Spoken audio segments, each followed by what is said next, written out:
Beri kesaksian di kasus Vina Cirebon, kuasa hukum Saka Tatal sindir Pak RT.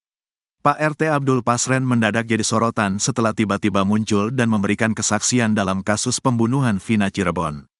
Kemunculan mendadak Pak RT tahun 2016 ini menarik perhatian tim kuasa hukum Saka Tatal, seorang mantan terpidana kasus tersebut. Agus Prayoga, salah satu kuasa hukum Saka Tatal, menanggapi kemunculan Pak RT Abdul Pasren dengan pernyataan tegas. Ya, terkait Pak RT Pasren yang tiba-tiba muncul dan menyatakan kesaksiannya benar sebenar-benarnya, yaitu semakin menarik, ujar Agus, Jumat, tanggal 19 Juli tahun 2024. Menurut Agus, kemunculan Pak RT Abdul Pasren yang selama ini menghilang, namun kini muncul kembali, merupakan hal yang menarik. Ia yakin bahwa kebenaran akan terungkap dengan sendirinya. Yang selama ini menghilang tiba-tiba muncul, tapi saya yakin hukum alam akan berlaku. Mana jujur mana tidak, mana pembenaran mana kebenaran, ucapnya. Agus menegaskan bahwa meskipun ada upaya untuk melakukan pembenaran, kebenaran akan tetap terungkap.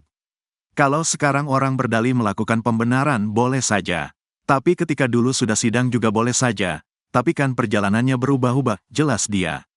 Mengenai klaim Pak RT Abdul Pasren bahwa para terpidana dan saksi tidak menginap, Agus menilai hal tersebut tidak relevan. Kalau dikatakan tidak menginap memang, para terpidana dan saksi, tidak menginap dalam arti bayar atau menginap di kamar, mereka kan tergeletak di luar begadang, katanya. Agus juga menyoroti fakta bahwa Pak RT Abdul Pasren mungkin tidak mendengar kejadian karena tidur. Kalau Pak RT Abdul Pasren tidak mendengar karena tidur ya sudah berarti kan tidak tahu. Tapi faktanya para terpidana dan saksi pada tidur di rumahnya udah gitu saja, ujarnya. Agus menyatakan bahwa pada sidang peninjauan kembali, PK, Saka Tatal yang digelar pekan depan, pihaknya akan menyoal pernyataan Pak RT Abdul Pasren. Namun, ia juga menyebut bahwa relevansi pernyataan tersebut akan dilihat berdasarkan perkembangan sidang. Nanti saat sidang PK Saka Tatal, diantaranya akan menyoalkan soal pernyataan Pak RT Abdul Pasren ini, cuma kan kita lihat perkembangan yang ada, relevan atau tidak, ucap Agus. Agus menegaskan bahwa pihaknya akan fokus pada bukti-bukti yang berkualitas. Kalau misalnya novum atau yang kekhilafan hakim yang lain sudah cukup, ngapain terlalu banyak yang penting kita berkualitas, jelas dia. Seperti diketahui, Pak RT Abdul Pasren akhirnya buka suara soal kasus pembunuhan Vina Cirebon, tanggal 27 Agustus tahun 2016 silam. Selain Pak RT Abdul Pasren, anak Pak RT yakni Abdul Kahfi juga muncul setelah lama dicari warga. Kemunculan Pak RT Abdul Pasren dan anaknya itu sayangnya tidak di rumah mereka melainkan dalam wawancara dengan sebuah media. Seperti diketahui, gara-gara keterangan Abdul Pasren dan Abdul Kahfi, 5 orang harus menjalani hukuman penjara seumur hidup di kasus Vina.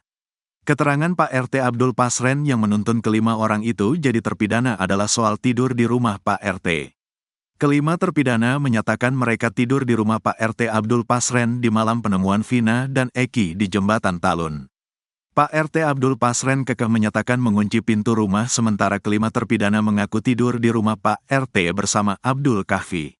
Kesaksian para terpidana ini diperkuat keterangan saksi lain yang melihat mereka di rumah Pak RT. Harta kekayaan Hakim PKX napi kasus Vina Cirebon tembus miliaran. Mantan napi kasus pembunuhan Vina Cirebon dan Eki, yakni Saka Tatal, melalui kuasa hukumnya, telah resmi mengajukan peninjauan kembali alias PK. Rencananya, sidang PK Saka Tatal akan digelar di Pengadilan Negeri Cirebon pada Rabu, tanggal 24 Juli tahun 2024.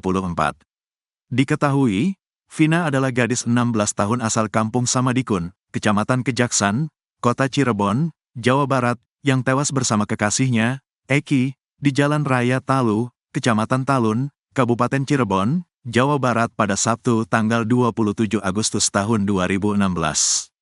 Keduanya disebut menjadi korban penganiayaan geng motor. Dari kasus pembunuhan Vina Cirebon itu, Pegi Setiawan, yang sebelumnya ditetapkan sebagai tersangka pembunuhan dinyatakan bebas lantaran gugatan pra-peradilan yang diajukannya dikabulkan hakim. Terbaru, Saka Tatal yang merupakan mantan napi kasus Vina Cirebon itu mengajukan PK. Kini, sosok Galuh Rahma Esti, hakim anggota Pengadilan Negeri Cirebon yang akan mengadili mantan napi kasus Vina Cirebon jadi sorotan. Galuh Rahma Esti akan jadi hakim anggota di sidang peninjauan kembali, PK, Saka Tatal. Sidang PK itu akan dipimpin oleh 3 Sri Kandi yang akan menjadi wakil tangan Tuhan. Ketiga Sri Kandi yaitu Rizka Yunia, yang menjadi ketua majelis hakim. Kemudian 2 lainnya yakni Galuh Rahma Esti dan Justisia Permatasari sebagai hakim anggota. Dari ketiga hakim itu, yang menarik adalah hakim anggota Galuh Rahma Esti. Sebab, Galuh Rahma Esti rupanya memiliki harta kekayaan mencapai 4.814 juta rupiah. Galuh Rahma Esti lahir di Surabaya, tanggal 17 Juni tahun 1980. Ia menempuh pendidikan S2 atau pasca sarjana. Galuh kini menjabat sebagai Hakim Pengadilan Negeri Cirebon. Selain itu, ia juga pernah menjadi hakim di Pengadilan Negeri Brebes. Dilihat dari laman laporan harta kekayaan pejabat negara, LHKPN, Galuh Rahma Esti juga pernah menjabat sebagai Hakim Pengadilan Negeri Mempawah, Kalimantan Barat tahun 2009. Di laman LHKPN tanggal penyampaian tanggal 17 Januari tahun 2023, Galuh Rahma Esti memiliki harta kekayaan mencapai 4.814 juta rupiah. Dari total kekayaannya itu, Galuh Rahma Esti memiliki 4 rumah yang merupakan hasil sendiri. Rumah itu berada di Jakarta Selatan, Bogor, Majalengka, dan Brebes.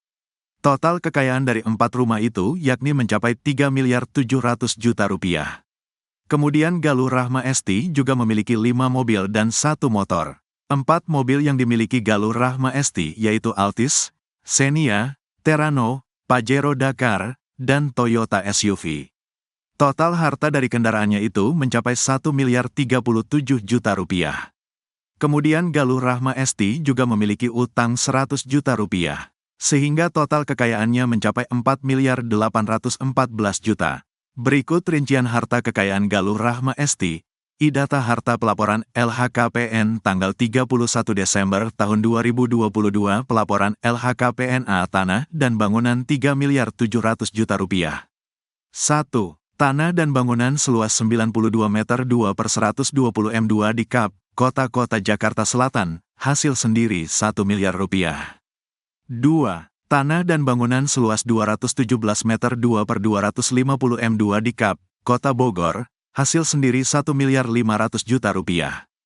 3. Tanah dan bangunan seluas 93 meter 2 per 80 m2 di Kap, Kota Majalengka, hasil sendiri 600 juta rupiah. 4. Tanah dan bangunan seluas 110 meter 2 per 90 m2 di Kap, Kota Brebes, hasil sendiri 600 juta rupiah. B. Alat transportasi dan mesin 1.037 juta rupiah. 1. Mobil, Toyota Corolla Altis Sedan tahun 2004, hasil sendiri 55 juta rupiah. 2. Motor, Yamaha Mio sepeda motor tahun 2004, hasil sendiri 2 juta rupiah. 3. Mobil, Daihatsu Xenia Mini BUS tahun 2011, hasil sendiri 60 juta rupiah. 4. Mobil, Nissan Terrano Jeep tahun 2003, hibah dengan akta 80 juta rupiah. 5. Mobil, Mitsubishi Pajero Dakar tahun 2016, hasil sendiri 350 juta rupiah. 6. Mobil, Toyota SUV tahun 2021, hasil sendiri 490 juta rupiah. C. Harta bergerak lainnya 0 rupiah. D. Surat berharga 0 rupiah. E. Kas dan setara kas 177 juta rupiah. F. Harta lainnya 0 rupiah. Subtotal 4.914 juta rupiah.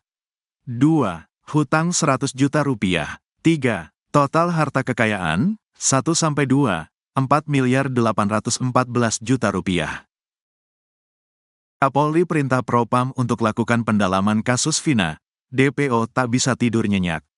Kapolri Jenderal Pol Listio Sigit Prabowo menyatakan keseriusannya mengungkap tabir kasus Vina Cirebon.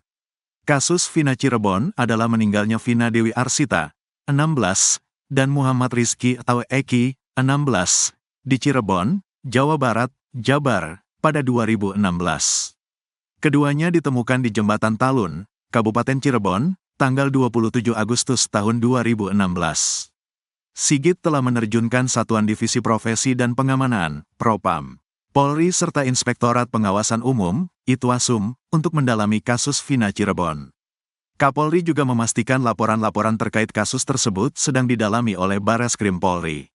Saat ini pendalaman-pendalaman sedang kita lakukan, Propam kita turunkan, Irwasum kita turunkan untuk melakukan pendalaman terkait dengan peristiwa yang ada, kata Sigit di Jakarta, Rabu, tanggal 17 Juli tahun 2024.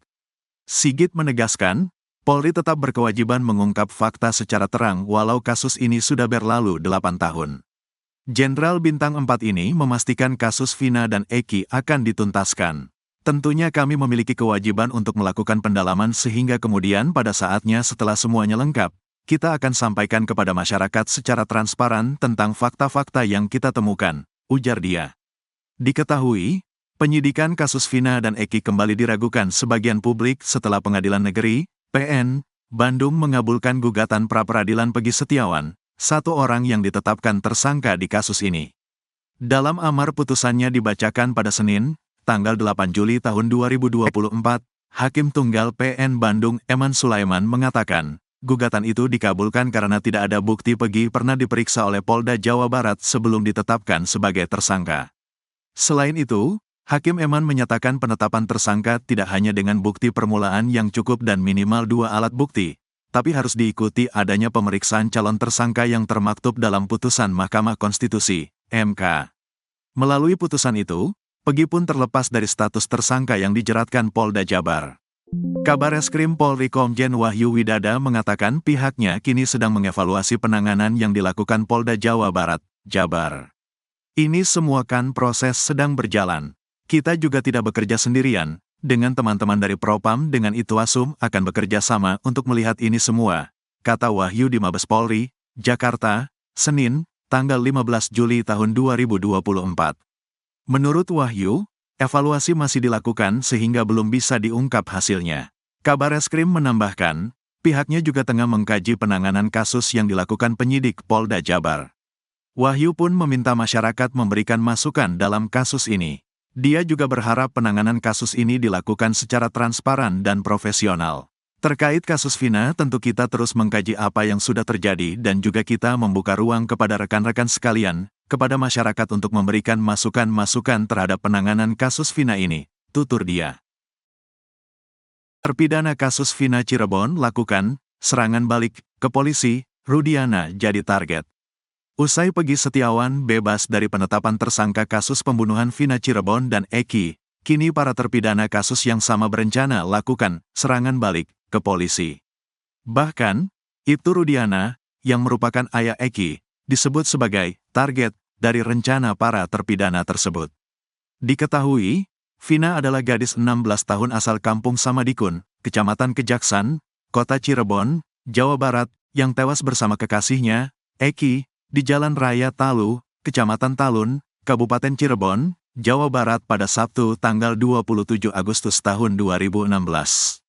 Keduanya disebut menjadi korban penganiayaan geng motor. Terbaru dari kasus pembunuhan Vina Cirebon itu, Pegi Setiawan, yang sebelumnya ditetapkan sebagai tersangka pembunuhan dinyatakan bebas lantaran gugatan pra-peradilan yang diajukannya dikabulkan hakim.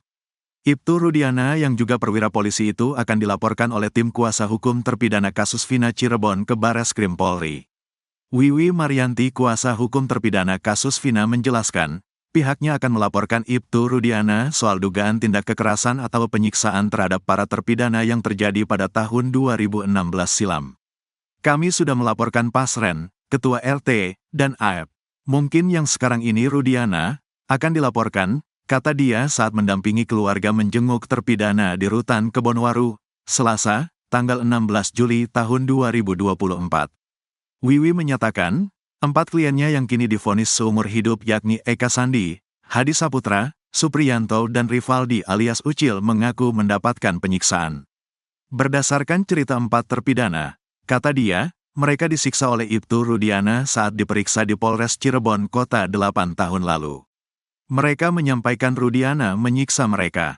Anak-anak ini, Supriyanto, Hadi Saputra, Eko Sandi, dan Rivaldi, babak belur, ujarnya.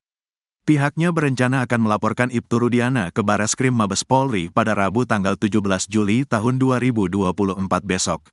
Besok ke Bareskrim Polri melaporkan Rudiana karena pernyataan dari anak-anak terpidana kasus Vina, ungkapnya.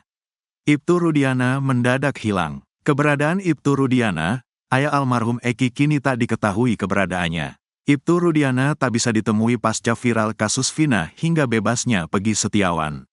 Bahkan anak buahnya sendiri saja tidak mengetahui keberadaan Ibtu Rudiana. Sebagai informasi, Ibtu Rudiana adalah ayah Eki, korban tewas dalam kasus Vina di Jembatan Talun Cirebon pada Sabtu tanggal 27 Agustus tahun 2016 silam. Saat ini Ibtu Rudiana menjabat sebagai Kapolsek Kapetakan Cirebon. Dalam pencarian, anak buah Ibtu Rudiana di Polsek Kapetakan pun tak mengetahui. Dari pagi belum datang, kata petugas Polsek Kapetakan seperti dikutip dari Tiffany News. Ia menduga Ibtu Rudiana tidak ke kantor karena ada kegiatan di Polres Cirebon. Ada kegiatan di Polres. Barangkali, katanya, menurutnya jika memang tidak ada kegiatan di Polres Cirebon, Ibtu Rudiana pasti datang ke Polsek Kapetakan. Kalau gak ada kegiatan di Polres ya kesini, katanya. Sementara itu hasil penelusuran, Ibtu Rudiana tinggal daerah Kelurahan Sutawinangan, Kecamatan Kedawung, Kabupaten Cirebon. Pantauan tribunnews.bogor.com, rumah Ibtu Rudiana berpagar coklat dengan lis putih. Namun sayang beberapa kali diketuk tak ada satu orang pun yang keluar dari rumah Ibtu Rudiana. Iya betul itu rumahnya, kata tetangga. Menurut tetangga, sejak kasus Vina Cirebon heboh Ibtu Rudiana sudah tak pernah terlihat lagi. Semenjak kejadian itu tutup aja gak pernah keluar. Katanya padahal biasanya, Ibtu Rudiana rajin melakukan sosialisasi dengan tetangga sekitarnya. Biasanya sih sering jalan-jalan, sholat Jumat biasanya, kata tetangga. Menurutnya Ibtu Rudiana memang sudah lama tinggal di rumah tersebut. Udah lama banget ya, istrinya orang sini, kata ya.